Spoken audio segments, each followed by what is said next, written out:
Hello everyone. In this video I'm going to tell a very personal story about the last 2 years of my life, in the hope that it will help SME contractors to understand that they can do what they're trying to do. Hopefully my story will help you understand you have what it takes.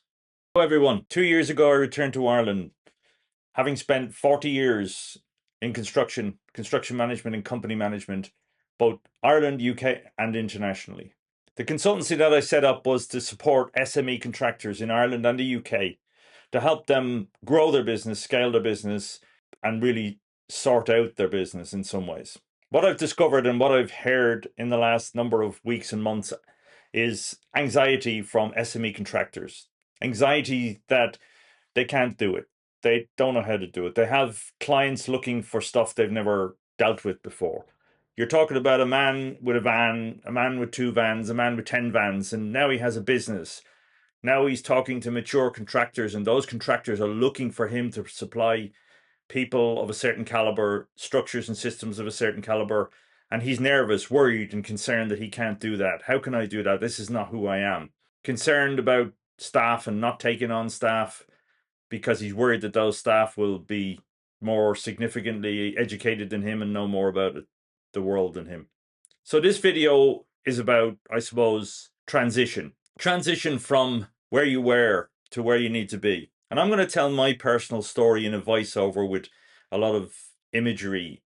All of the photographs and videos and images are of projects that I've been involved with, mostly at the top of, with teams of people building on my behalf, but initiated by me and my teams. So nothing you see in this video project-wise will be stock video, it's all my stuff. But the reason that I've put this video together is to try to explain and try to help people understand that transition is a normal part of growth. Imposter syndrome is a normal part of growth. I have, in the last 2 years, transitioned from being the doer, the guy out there in the field making the thing happen, to a consultant who supports people so I can help them do what I've done for many years. For me, that's also been a transition. For me, this is also a very personal video in the sense that I've gone through the challenges, the potential imposter syndrome, and I've dug deep into my history, into my experience to understand that imposter syndrome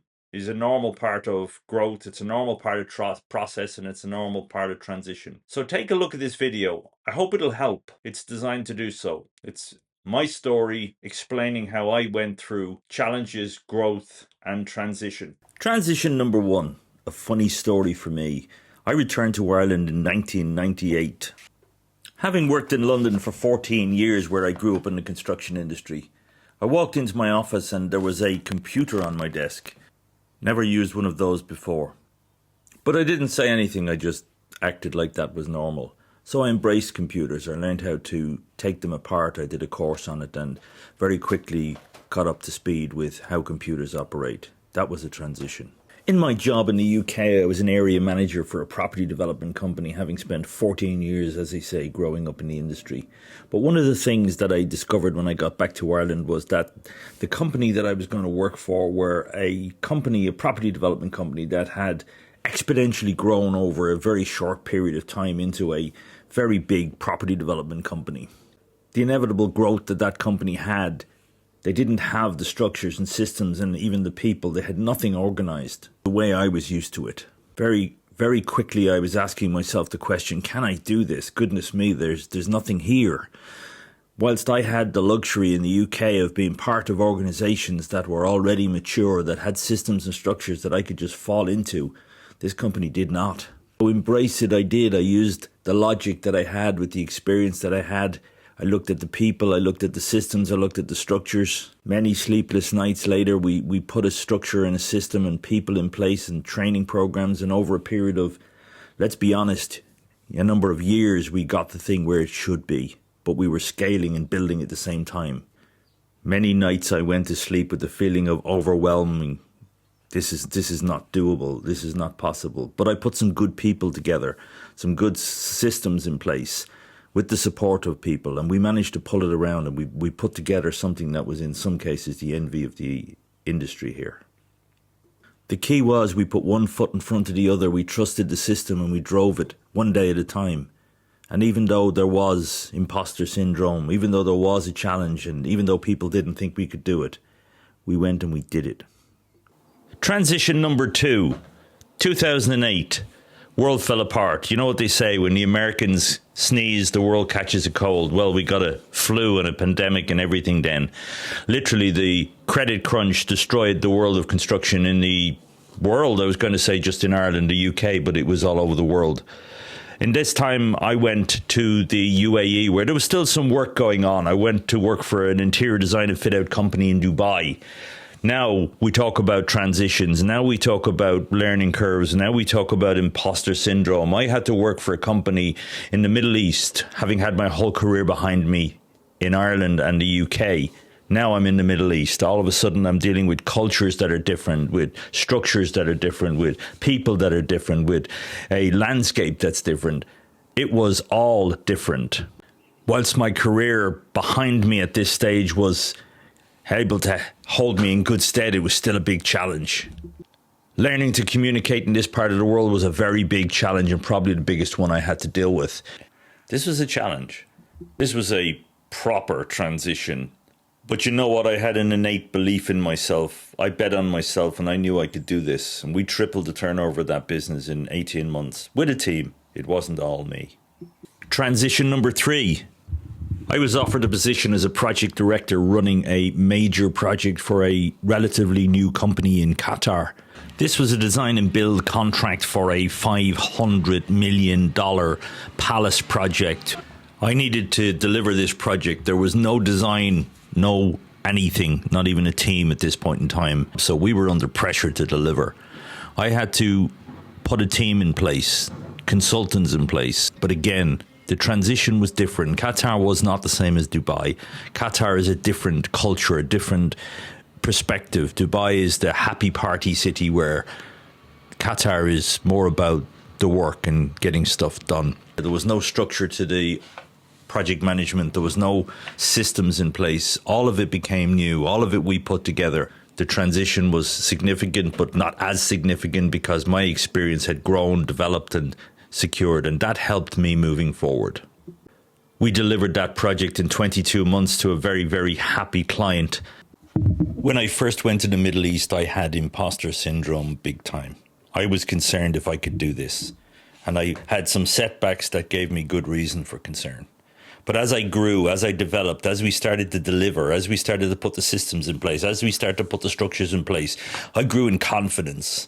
The history that I had, the confidence in my previous experience, coupled with the experience that I had developed in the Middle East, had given me the confidence that imposter syndrome was now gone. I knew what I was doing. Transition number 4. To continue the story, I went from there to the Maldives, and we built the Waldorf Astoria in the Indian Ocean. It was a big challenge again, another jurisdiction, another set of difficulties. But me, armed with the transition tools and now devoid of imposter syndrome, had developed the skills to be able to navigate such a thing. And that was very satisfying. Following another year stint in Qatar on a major project, I moved to London, still with the same company. This time as a property developer / contractor, where the owners of our company had 2 houses in Knightsbridge that they were refurbishing and redeveloping. Here I was heading up the business, and we were a property developer as well as a contractor. Many high net worth individuals, mostly from Qatar, had contacted our owner, and we were working for them in various parts of Mayfair, Knightsbridge and Buckinghamshire, providing a full turnkey service, including planning permission, all the way through to delivery of very high-end residential projects. Then came the next transition. I went back to Ireland. In doing so, I set up a consultancy. This is something I hadn't done before. This is new to me. Whilst the consultancy was to teach and support and help SME contractors to develop and grow their businesses, most of which I've spent 40 years doing, I was coming at it now from a different perspective, a different direction. I was now marketing myself, marketing my business, and trying to support people. I knew what I was doing when it came to contracting, to organization, to control, to running a contracting business from birth to grave. Everything from the business development, lead generation, tendering and estimating, design management, technical management, procurement, delivery, execution, handover and DLP. I had all that down pat. I had many decades of doing that. But now I'm trying to explain to people and help people to do it for themselves. Suddenly now I'm sitting on the outside of all of it, looking in. Now I'm asking myself the question, can I do this? Seemed obvious, seemed simple that it would be a thing you can do, considering the decades of experience you have doing the very thing that you're helping people to do. However, my old friend imposter syndrome crept back in again. I wasn't sure what service I was going to offer. You see, I had done everything, and I know that sounds wrong, but I had been involved with projects from their inception. I've been involved in companies from their inception. I've been involved at the highest level internationally. But all of that was executing, it was doing, it was simple. Now I had to market my own business. Now I had to scale my own business. Now I had to sit outside and watch other people do stuff that I advised them about. That was different. That was challenging. Although I understood in the minutest of detail what people needed to do, how they needed to structure it, how they needed to organize it, advising them how to do it was a different thing. And I questioned myself. But then I started to get feedback from contractors telling me how my support had meant everything to them, how it brought them clarity, listening to their problems, analysing their problems and their shortfalls, introducing systems and procedures to help them run their operations. One guy said, "You helped me to get out of my own way so I could see the business as a business and not just an operation." I know this has been a long video. It's been a very personal one for me. And the reason I've made this video is so that I can explain and help people to understand that transition is a normal, natural part of progress. Imposter syndrome kicks in whenever you're doing something you haven't done before, or at a scale that you have not done it before. And those things are perfectly natural. The important thing is not to let them stop you, not to let them get in your way. And in the inimitable words of Richard Branson, screw it, let's do it.